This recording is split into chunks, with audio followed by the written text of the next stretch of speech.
While we generally get excited to accept a new job and take on that new responsibility, feelings of overwhelm, self-doubt can quickly enter, especially because we're new, we don't know the processes. But if we're not careful, we can suffer from something called learned helplessness.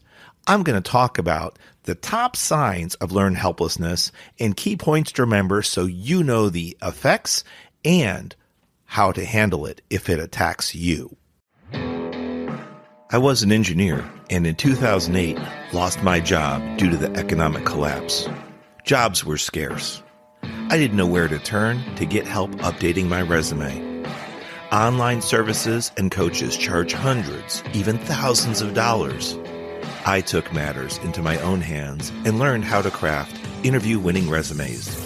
Shortly later, I landed a job with a Fortune 500 company. I have helped many achieve similar success.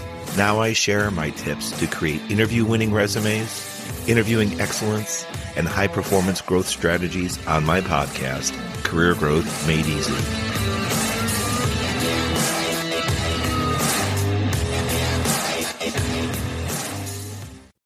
Welcome back to Career Growth Made Easy. I'm your host, Craig Ansell. It's an honor to be here with you to talk about a topic that's, I guess, new to the scene as far as title goes, but it's something we've dealt with for many, many years. It can easily affect you when you're new to the job market, new to your career, or even if you're a seasoned professional. So it affects all of us, and that is learned helplessness. Dun, dun, dun. Okay.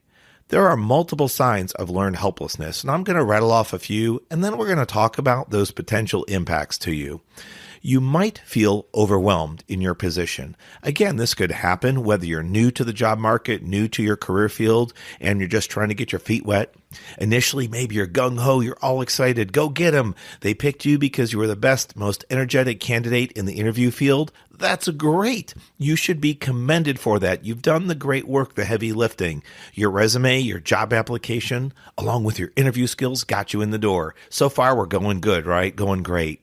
Then the workload starts up, and it's natural to feel, I would say, lost, confused, maybe even overwhelmed, right? Because their company is asking you to start performing, and you haven't built your network yet. You don't know all the things required to do your job. So if we're not careful, you guessed it, overwhelm can creep in.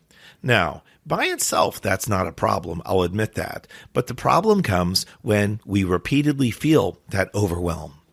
That can lead to potential negative self-talk. Now, I want to warn you about that negative self-talk because there's something you might not be familiar with, and I call it the triple negative threat. Here's why. In order to say something negative, to have negative self-talk, right, put yourself down, demean yourself, you have to think it, number one. Then you do what? Say it, number two. And then, believe it or not, there is a third. You hear it. It sounds funny, but this is triple negative reinforcement. Think it. You're like, oh no, I'm failing. Oh no, I haven't got this work done. Oh no, I'm new to the team. I really want to show them. And then what happens? Your mouth opens. You big dummy, Craig. They told you this stuff in the intro. You big dummy. They told you this during training. You might use other words, okay? And maybe your name isn't Craig. But now we failed in two areas. We have thought it. We have said it. And of course, those two things at the top of your head, your ears are on. So now you've heard it. So we have to be careful when we make statements. And that is an entirely different show in itself, talking about triple negative reinforcement. We can talk about the positive effects of working through that on another show. But we go from that feeling of overwhelm, potential overwhelm, which can lead to anxiety, stress, even fear, to that negative self-talk. And that eventually can lead to us having low confidence. That means then that, guess what? We're not going to be driving ourselves. We're not going to be pushing with that same energy, that same zest that we had before. And if you're in a new position or a new career, I think you'd want nothing more than to impress your management, impress your team, and put your best foot forward. I mean, it's somewhat natural, especially if you're a high performer looking to be a high achiever. So that then leads to a possible situation with passive behavior. That learned helplessness leads us to not taking action, even though we know we want to improve our situation, even if improvement were possible. And that's where things really start to go downhill. That passive behavior can be a killer. Now, that can even lead to giving up. You internally give up because you don't think there's any hope. You don't think there's any chance for success. It sounds odd. It sounds demoralizing, and it can be. It's kind of like the old saying, you may or may not be familiar, there's a deer in the headlights. When deer used to cross over highways, especially dark country roads where there's not a lot of lighting, if a deer were to be spooked or see a vehicle with bright headlights, they freeze. They don't know what to do. The car or the truck came around the corner and it freezes kind of in the roadway. The natural reaction should be fight or flight, right? Hey, if I take off now as the deer, I'll get out of the roadway. Hopefully neither one of us will get injured and the car or vehicle will travel on its way. But for some reason, those headlights can lock up the deer. It just freezes in its tracks. And I mention that because we can freeze up too. And that's part of that learned helplessness. We sometimes lose the hope, the fact that there is opportunities for us to improve. There are opportunities for us to improve, and then we can reach out to others, especially when we're in new roles. So if you are in a new job, if you're in a new career field, there's going to be a learning curve, plain and simple. You owe it to yourself to say, hey, you know what? I'm going to take one day at a time. And that means pacing yourself. I remember when I started with a Fortune 500 company many, many years ago. I was gung-ho as a project manager and as an engineer. I'm ready to take on the world. I'm ready to go and take charge. Well, my manager said to me, Craig, we hired you because you did great in the interviews. We saw your energy. We saw your passion. Kind of like when I talked about this in the interview, right? This might even identify you. But here's what happened. I didn't know the network, the people, the processes, the places to go to get the information. I could have been assigned any project there was. And you know what? It's great. I would have read the documentation. If there's a customer contract or agreement, I would have read that, checked out the legal terms, made my notes about potential risks, issues, concerns with the project, any questions I have, doing the good detective work, kind of like a lawyer, researching behind the scenes what happened in an accident, right? But then came take action. Well, I could set up a milestone chart. I could set up an action plan and say I need to get the following things done. But the kicker, how would I set up a timeline? I don't know how long these things take to resolve these questions that I have. I don't know if a question I ask is going to lead to further deeper questions and an interrogation of things, or will it be something that I have to build a network for and see a person or multiple people or groups of people to get engineering answers responded to? And simply, I didn't know where the data was either. If it was on our network, do I have access? Is it on a network folder system? Is it on a SharePoint, a OneDrive, MS Teams? Where is it? So the point being, we could be gung-ho in our situations, and maybe this is similar to you, but we need to learn processes, people, networks, where to go, who to see, so that we can be successful and help the company and our team be successful. So if that learned helplessness is creeping around the corner for you, for some of the stuff I talked about, feeling like a lack of control, maybe you're at the stage where you feel like you've given up, or when you get challenged by things, you feel you give up too easily. That kind of makes you question yourself. You're like, why did that happen today? Why did I let that happen? This could be, that's a sign that you're overwhelmed. And it's perfectly normal if you're in a new role or a new career. The thing, though, is to recognize it and to take action. Then, from there, reach out to your network. Talk to your hiring manager, your supervisor. They want you to reach out and ask for help in almost all cases. They don't want to see you struggle. One, it's not effective and efficient for them. And two, it gets you up to speed faster. So I think it's important to watch out for that learned helplessness. Now, I promised you a few more signs, top 10 signs. I'll go through a few of those. And then also some of the key points to remember about what impacts, what effects it could have. So when you do feel that lack of control, that kind of helplessness about things that overwhelm, you could give up too easily. And you challenge yourself and say, that is not who I am. What's going on here?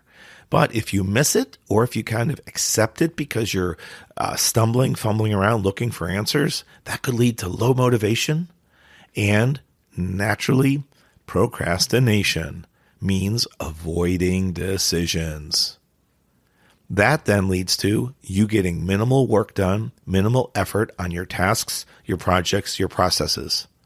At the end of the day, you might be, I'm glad this is over. I'm glad I survived yet another day at this job.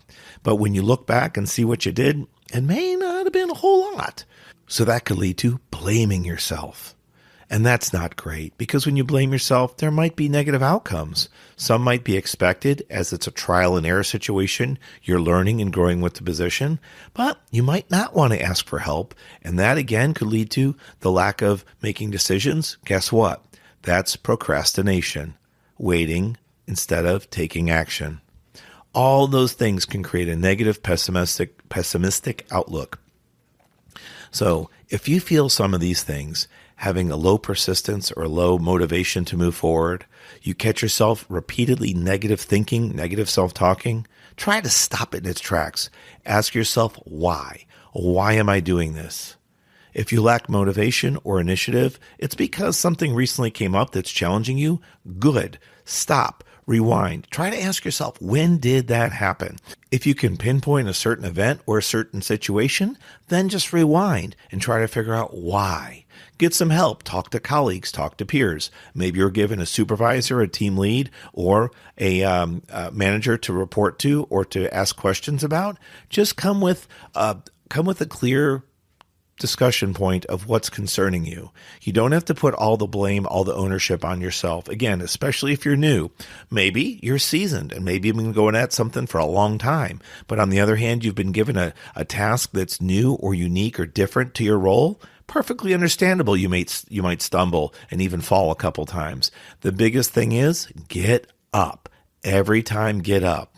Even if your task seems insurmountable, too huge to understand, too huge to comprehend, it's like that old saying I've used before on this show. How do you eat an elephant, which is a huge beastly animal, right? How do you eat it? One bite at a time. So break your tasks down, even the ones that feel like they're overwhelming you, taking control through this learned helplessness. Break it down piece by piece. When did I start to feel overwhelmed? When did I start to feel like I was in passive mode, not making decisions, not knowing how to move forward? And then rewind and see what opportunities you have. One key tip I'll give you is rather than just bring a problem to your supervisor or your team leader, bring the problem, but one or two potential solutions. They don't have to be the solution, but it shows that you've put some extra effort and thought into it, and you don't just bring a problem, but you bring multiple solutions to consider, seeing which ones might be the best fit. I'm career coach Craig Ansell for the Career Growth Made Easy podcast. Thank you for listening and learning about learned helplessness. If you've enjoyed this show, please make sure you subscribe and share with others. You never know who we could help.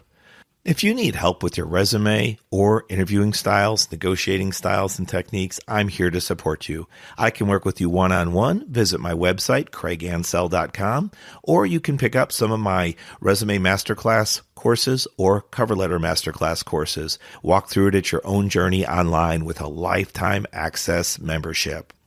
That's craigancel.com. Don't forget to like, save, follow, subscribe, and also, if you want, follow me on LinkedIn, Instagram, and Facebook, as well as Career Coach Craig on TikTok. 3 postings daily to keep up your motivation and give you new information. Talk to you next time. See ya.